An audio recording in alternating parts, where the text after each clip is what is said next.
کی وفات تھی، جبریل اندر آ کے کھڑا ہو گیا، خاموش۔ آپ نے کہا خیریت کیا ہوا؟ کہ باہر موت کا فرشتہ کھڑا ہے، اندر آنے کی اجازت چاہتا ہے۔ وکیل صاحب کو کسی سے پوچھنا ہے، مولانا طارق جمیل کو کسی سے پوچھنا ہے؟ آپ نے فرمایا آ جائے۔ اجازت پر اسرائیل اندر آیا اور کہنے لگا السلام علیک یا رسول اللہ۔ آپ نے جواب دیا، کہا آدم سے لے کر آج تک جتنوں کی روح نکالی ہے، خلیل کلیم، کسی کو سلام نہیں کیا، آپ پہلی ہستی ہیں، میں آپ کو سلام پیش کر رہا ہوں۔ آدم سے لے کر آج تک کسی سے اجازت لے کے اندر داخل نہیں ہوا۔ آپ کے بارے میں آپ کے رب نے فرمایا پہلے اجازت لینا پھر اندر جانا، نہ ملے اجازت وہیں سے واپس آ جانا۔ ایسے رسول سے بغاوت کرتے ہیں ہم، ایسے رسول سے سارا پاکستان کہتا ہے جھوٹ کے بغیر کام نہیں چلتا، اور میرا نبی فرماتا ہے الصدق ینجی والکذب یہلک، جھوٹ ہلاک کر دیتا ہے، سچ نجات دیتا ہے۔ جہاں موت بھی ہاتھ باندھ کے کھڑی، اور آپ پہلی بات اجازت لے کر جانا، نہ ملے تو واپس۔ دوسری بات السلام علیکم۔ تیسری بات آنا چاہیں تو لے آنا، رہنا چاہیں تو چھوڑ کے واپس آ جائیں، اور کہہ دینا عش ما شئت، یا رسول اللہ جتنی زندگی چاہتے ہیں آپ کو مبارک ہے۔ پڑھا کرو، تھوڑی دیر فائلیں رکھ دیا کرو اور اپنے نبی کی زندگی کو پڑھا کرو کہ میرا، ابھی جو تھے نا جنہوں نے نعت پڑھی، میرا پیغمبر عجیب تر ہے، یہ مظفر وارثی کی ہے، کیا خوبصورت جملہ ہے، میرا پیغمبر عجیب تر ہے۔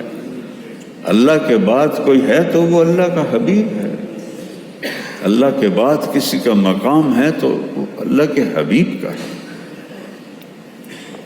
اپنی وکالت کو، اپنی زندگی کو، اپنے طور و اطوار کو پر محمدی مہر لگاؤ۔ اگر محمدی مہر نہیں ہے تو پھینک دیا جائے گا۔ ابو لہب سید ہے، ابو لہب قریشی ہے، ابو لہب چاچا ہے۔ میرا رب فرمایا تبت یدا ابی لہب وتب، برباد ہے یہ خبیث۔ بلال حبشی ہے، حبشی کا بیٹا ہے، اور مجھے مطالعے کا ذوق ساری زندگی رہا، اب بھی ہے۔ میں آج تک بلال کے دادے کا نام نہیں ڈھونڈ سکا، اتنا بے نام آدمی ہے۔ قبر کہاں ہے؟ دمشق۔ نبی کا کیا فرمان ہے؟ سب سے پہلے قبر سے میں نکلوں گا قیامت کے دن، میرے دائیں طرف ابو بکر، میرے بائیں طرف عمر، اور بلال میرے قدموں سے اٹھایا جائے، شام سے نہیں، قدموں سے۔ اور میرے لیے براق آئے گا، میں اس پہ سوار ہوں گا۔ بلال کے لیے سرخ اونٹنی آئے گی، وہ اس پہ سوار ہو کر میرے آگے ایز اے ڈرائیور چلے گا، اور جب میدان محشر میں دنیا کٹھی ہوگی تو اللہ خود، اللہ خود، اللہ خود بلال سے کہے گا اونٹنی پہ کھڑے ہو اور اذان دے۔ بلال اذان دیں گے، سارا محشر سنے گا۔ ایک اور واقعہ سناتا ہوں۔ آپ کا جسد مبارک پڑا ہے، 11 بجے کے قریب انتقال ہوا، راؤنڈ اباؤٹ ظہر کی اذان دینے کے لیے چڑھے، جب اشہد ان محمد رسول اللہ پہ پہنچے، آواز بند ہو گئی، روتے روتے روتے مشکل سے اذان پوری کی، نیچے اترے گا، سن لو میں قسم کھاتا ہوں نبی کے بعد اب کسی کے لیے اذان نہیں دوں گا۔ اور کچھ دنوں کے بعد ابو بکر کے پاس آئے، ابو بکر اب میرا دل نہیں لگتا آپ کے بغیر مدینے میں، مجھے جہاد کی اجازت دے دو۔ انہوں نے پہلے تو روکا، پھر حضرت عمر نے سفارش کی، جانے دو، پریشان ہے، اجازت مل گئی۔ خام میں زیارت ہوئی، بلال یہ کیا بے وفائی، ہمیں ملنا ہی چھوڑ دیا۔ ان کی جب آنکھ کھلی تو انہوں نے سمجھا کہ آپ واقعی زندہ ہیں، مدینہ میں مجھے بلا رہے ہیں۔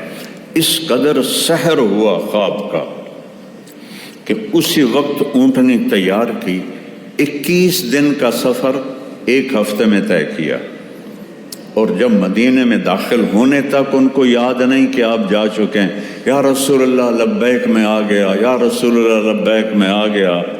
جب پہنچے قریب روزے کے تو گر پڑے، کہا ہائے، اور جا کے قبر کے اوپر ایسے لیٹ گئے اور دھاڑ دھاڑ شروع کر دی، یا رسول اللہ میں تو آ گیا ہوں، آپ کہاں؟ میں تو آ گیا ہوں، آپ کہاں؟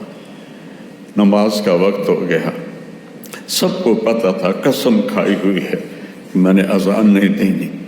تو سارے بڑے بڑے صحابہ،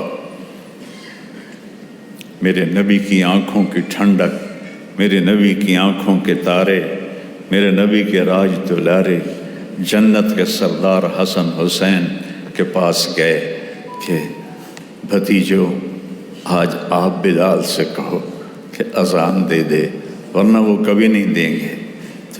ایک ساتھ، ایک 10 سال کے، ایک 9 سال کے، 2-3 سال گزر گئے تھے، تو یہ دونوں بھائی آئے، چچا ایک درخواست، تو ان کی آنکھوں میں آنسو آ گئے۔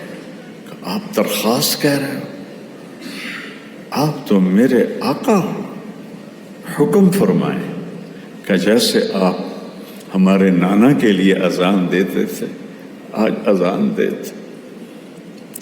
تو بلال کی چیخیں نکل گئیں روتے روتے، کہا بھتیجو میں نے قسم کھائی تھی کہ میں اب کبھی اذان نہیں دوں گا، لیکن تم تو میرے نبی کے راج دلارے ہو، میں آج قسم توڑوں گا، اذان دوں گا۔ یہ مسجد، یہاں ایک انصاری عورت کا گھر تھا، اس کی چھت پہ چڑھ کے اذان دیتے، اس کی چھت پہ چڑھ اللہ اکبر کہا تو مدینے کی عورتیں بھی روتی ہوئی گلیوں میں باہر آ گئیں، اور سب کو ایسے لگا جیسے آپ زندہ ہیں۔ ایک لمحے کے لیے سارا مدینہ بھول گیا کہ آپ جا چکے ہیں، اور دھاڑ دھاڑ مچ گئی، در و دیوار رونے لگے۔ کیا سما ہوگا؟ اس کو عزت کہتے ہیں۔ آپ چیف جسٹس بن جائیں، اس کو عزت نہیں کہتے۔ آپ صدر، وزیر اعظم بن جائیں، مالدار بن جائیں، اس کو عزت نہیں کہتے۔ کہ محمد سے وفاتوں نے تو ہم تیرے ہیں، یہ جہاں چیز ہے کیا لوح و قلم تیرے ہیں۔ اذان دی، مدینے کی گلیوں میں آنسو بہنے لگے، احد پہاڑ لرز گیا بلال کی اذان سے۔ پھر ایک اور وقت آیا، غلامی مصطفیٰ میں عزت ہے، میرے رب کی قسم، ایک بروہی بننے میں عزت نہیں ہے، غلام رسول بننے میں عزت ہے۔ پاکستان تو ویسے چھوٹا سا ملک ہے، 7 بر اعظم کی بادشاہی میں وہ عزت نہیں ہے جو غلامی رسول میں عزت ہے۔ بیت المقدس پہ اٹیک ہوا تو بیت المقدس والوں نے کہا ہماری کتابوں میں لکھا ہوا ہے اس شہر کو کون فتح کرے گا، اپنے امیر کو بلاؤ، اگر وہی ہوا تو ہم چابیاں دے دیں گے، وہ نہ ہوا پھر ہم سب ذبح ہو جائیں گے، شہر نہیں حوالے کریں۔ تو صحابہ نے سوچا جنگ میں تو دھوکہ دینا جائز ہے، الحرب خدع۔ تو حضرت خالد بن ولید اور حضرت عمر ہم شکل تھے، تو انہوں نے کوئی ہفتے 10 دن کے بعد نہ حضرت خالد بن ولید کو کھڑا کر دیا کہ یہ ہمارا امیر ہے، جائز ہے جنگ میں۔ انہوں نے قلعے کی دیوار پہ کھڑے ہو کر کتاب دیکھی، ان کو دیکھا، کہنے لگے یہ اس جیسا ہے، یہ وہ نہیں ہے، اصلی بلاؤ۔ پھر حضرت عمر کو خط بھیجا گیا، تو سارے صحابہ کہنے لگے کوئی ضرورت نہیں جانے کی، اللہ کا وعدہ ہے فتح ہماری ہے۔ لیکن مولا علی نے فرمایا کہ عمر تیرے جانے سے اگر مسلمانوں کا خون بچتا ہے تو تمہیں جانا چاہیے۔ کہا علی صحیح کہہ رہا ہے۔ اس پر پھر یہ تشریف لے گئے، سامنے کھڑے ہوئے، انہوں نے دیکھا کہاں یہی ہے، چابی پکڑائی اور شہر میں داخل ہوئے۔ ظہر کی نماز کا وقت تھا، تو سارے صحابہ کی خسر پھسر، کسی طرف بلال اذان دے، کسی طرف بلال اذان دے، تو سارے آئے حضرت عمر کے پاس کہ امیر المومنین آج بیت المقدس کی پہلی اذان ہے، بلال سے کہو اذان دے۔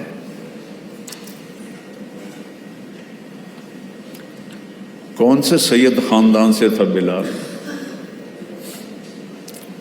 یہ عزت کہاں سے مل رہی ہے؟ نبی کے قدموں کی خاک تلے مل رہی۔ تو حضرت عمر نے بولا عمر عمر، کیا کہہ رہے ہیں؟ سیدنا بلال، ہمارے آقا بلال، سیدنا بلال، ہمارے آقا بلال، ایک درخواست تو مان لو۔ کہنے لگے کیا؟ کہ آج اذان دے دو۔ یہ سارا مجمع تڑپ رہا ہے، ان کے پھر آنسو گرنے لگے کہ اچھا عمر، تیرے لیے قسم توڑوں گا جیسے حسنین کے لیے توڑی تھی۔ اور وہ جو آپ گنبد آپ کو نظر آتا ہے بیت المقدس میں، یہ گنبد اس وقت نہیں تھا، چٹان تھی، اس چٹان کے ساتھ براق کو باندھا گیا تھا۔ اس چٹان پہ چڑھے، جب اللہ اکبر کہا تو 40,000 کا لشکر رو رو کے زمین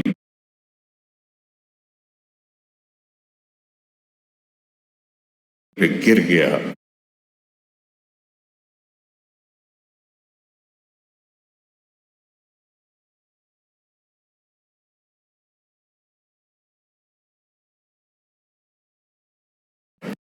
اللہ کے نبی کی یاد آ گئی، زمانہ یاد آ گیا۔ میرے عزیزوں، میرے بھائیوں بہنوں، یہ زندگی امتحان اور پیپر ہے۔ اپنے محبوب کی زندگی ڈھونڈو اور اپناؤ۔ آپ کے دلائل صحیح ہوں، آپ کے حق میں فیصلہ ہو جاتا ہے۔ لیکن ہمارا نظام ظلم ہے۔ ہو سکتا ہے آپ کے سارے دلائل ٹھیک ہوں اور جج صاحب کسی اور کی مان کے بیٹھے ہوئے ہوں اور اس کے حق میں فیصلہ دیں گے۔ یہ بات میری یاد رکھنا، قوموں کی تباہی معیشت کی کمی سے نہیں ہوتی، اللہ کی قسم، قرآن کی گواہی ہے۔ کوئی قوم اس لیے نہیں ہلاک ہوئی کہ پیسے کم ہو گئے تھے، مقروض ہو گئے تھے۔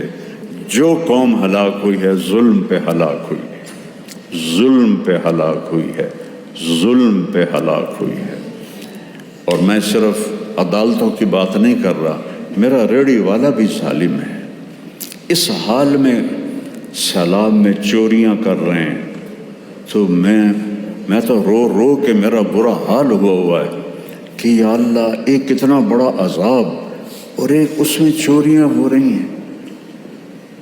تو ظلم صرف طاقتور نہیں کر رہا، ہمارا غریب بھی ظالم ہے، مالدار بھی ظالم ہے، اور ہر قوم کی تباہی کا ایک، اور وہ ظلم ہے، ظلم ہے، ظلم ہے۔